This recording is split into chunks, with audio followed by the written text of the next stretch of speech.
The king of football, Pelé, has died. Oh, Pelé! Right through the wall! How about that one then? Regarded as the greatest player of all time, he won 3 World Cups with Brazil. Tonight, the country mourns a national hero. Well, players and fans around the world have begun paying tribute, and Wembley's famous arch has been relit in the colours of Brazil. We'll have all the reaction. Also ahead, Ukraine under fire. Russia launches a barrage of attacks, forcing millions to take shelter. And an icon in the world of fashion, Dame Vivienne Westwood, has died peacefully at her home in London.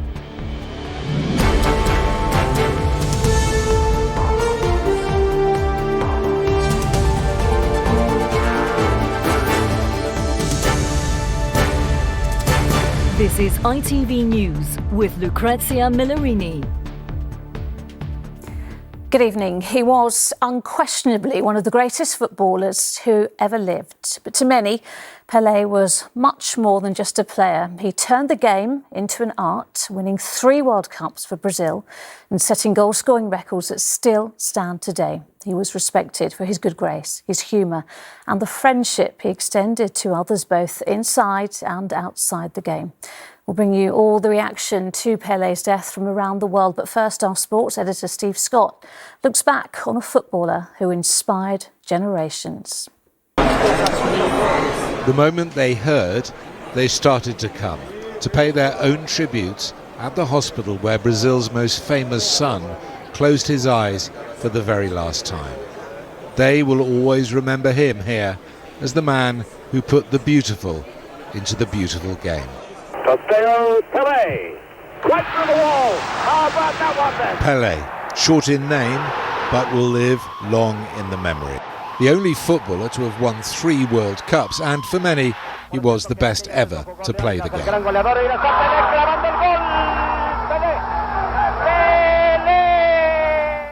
Edson Arantes do Nascimento was born in Brazil in 1940.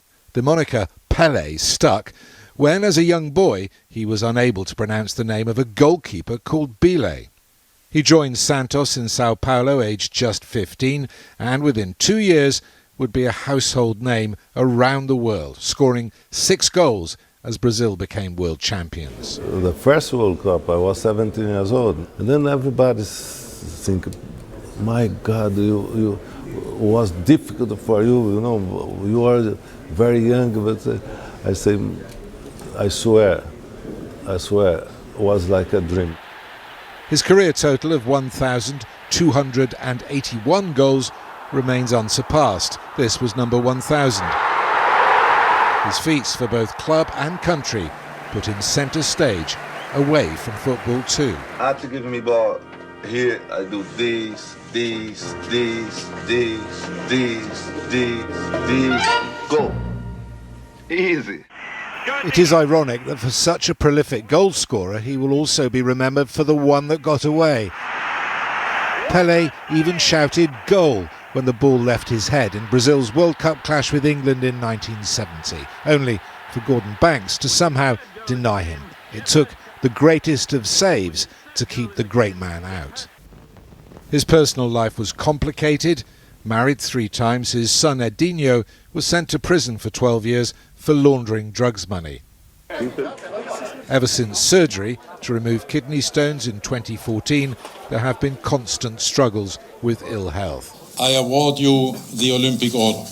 But 2 years later in Rio, he was well enough to receive the highest award the Olympic Games can offer. And as he returned to hospital earlier this month, the Brazilian team at the World Cup in Qatar carried his flag, celebrated his name, as the football family and beyond wished him well. But tonight, when the man whose name instantly meant so much to so many died, he was surrounded by his family. He will forever be football's first global superstar, of whom the artist Andy Warhol once said, "Pelé was one of the few who contradicted my theory. Instead of 15 minutes of fame, he will have 15 centuries.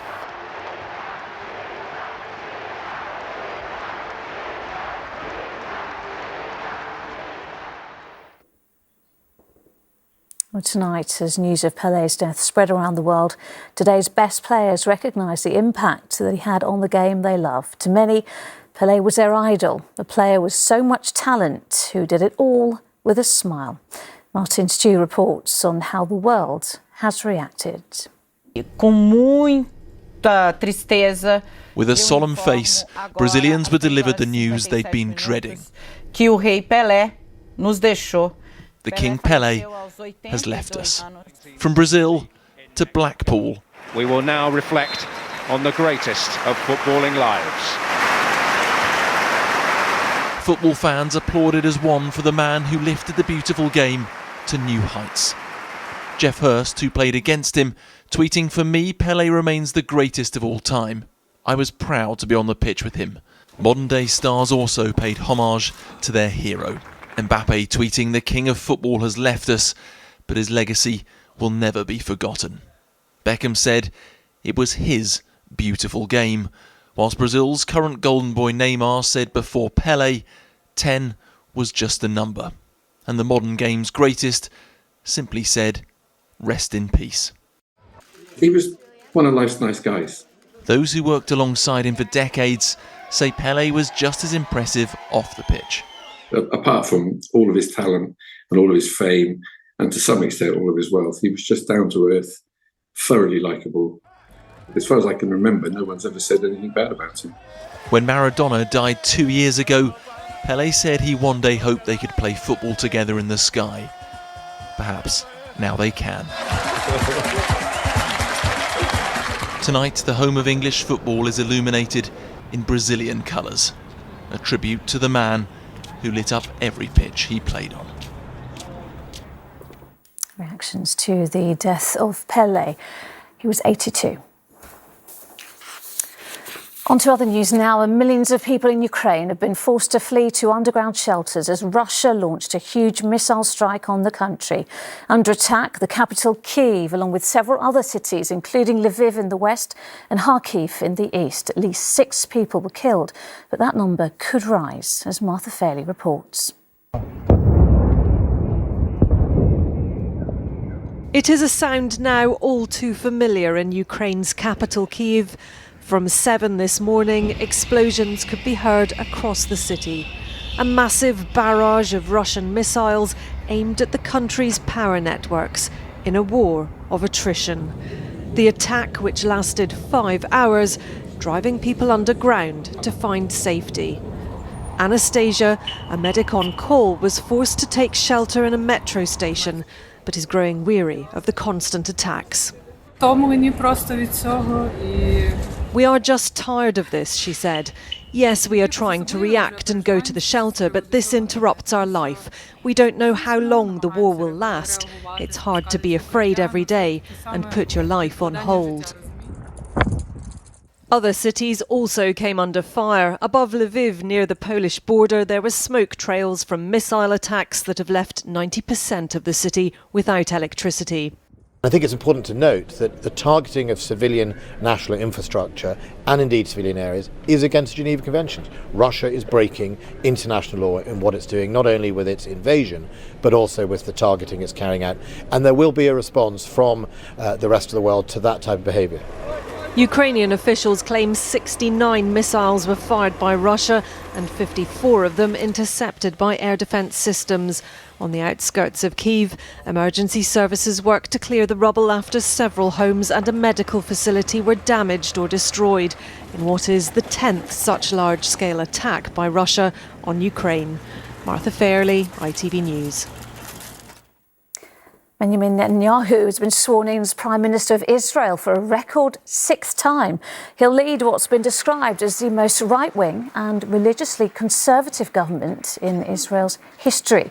Mr. Netanyahu remains on trial for fraud, breach of trust and accepting bribes. He denies all the charges.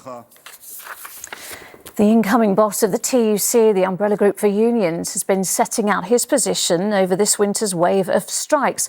Paul Novak has warned the government can't wish away the ongoing pay disputes. We spoke to our political correspondent, Tom Sheldrick, earlier. So, Tom, what does Mr Novak hope to achieve then? And Lucrezia, he wants significant pay rises for workers, particularly in the public sector, who are facing the rising cost of living at the moment. He's a new face at the top of the TUC, but he is not stepping back from that aim, or indeed the approach, which has seen 6 months of major industrial action already. Paul Novak told me today that it makes sense indeed to consider more coordinated walkouts between different trade unions and sectors in the new year. And he accused the government today of sabotaging hopes of resolving these disputes by not getting around the negotiating table. Well, I think it's the government that needs to take a different approach. Unions have been very clear from the outset of these disputes. They're prepared to sit down and negotiate pay with ministers and with public sector employers. Well, there can't be movements unless there are talks, and the government has refused to engage in meaningful pay talks with our unions. I don't know how they think they can resolve a pay dispute without having talks. Well, ministers don't want to open themselves up to a series of different negotiations. The Defence Secretary, Ben Wallace, said today that the government is not going to be held to ransom and there is no magic wand to come up with money that the country doesn't have. So both sides are still talking pretty tough. Border Force staff are among those who've been on strike again today and will be tomorrow. And planned walkouts by NHS and rail workers and others in January are due to cause more disruption. All right, Tom, thank you. And finally, the world of fashion is also mourning the passing of one of its great icons. Dame Vivienne Westwood has died at the age of 81, a pioneer of the punk scene. Back in the 1970s, she went on to dress some of the biggest names of a generation. She was an activist and passionate campaigner against climate change. Her irreverent views on the establishment were often reflected on the catwalk, bucking all trends. She was one of the original influencers, unafraid to do her own thing. I'm lucky because I own my own company and I've never had to work for somebody else, you know, a businessman telling you what to do. It must be awful when you can't do exactly, you know, what you feel for and you're having to try and do something else, and there's all this pressure put upon you to be commercial in some way. I've always relied on what I like. That's my only criterion. And then if I like it, I just hope other people do.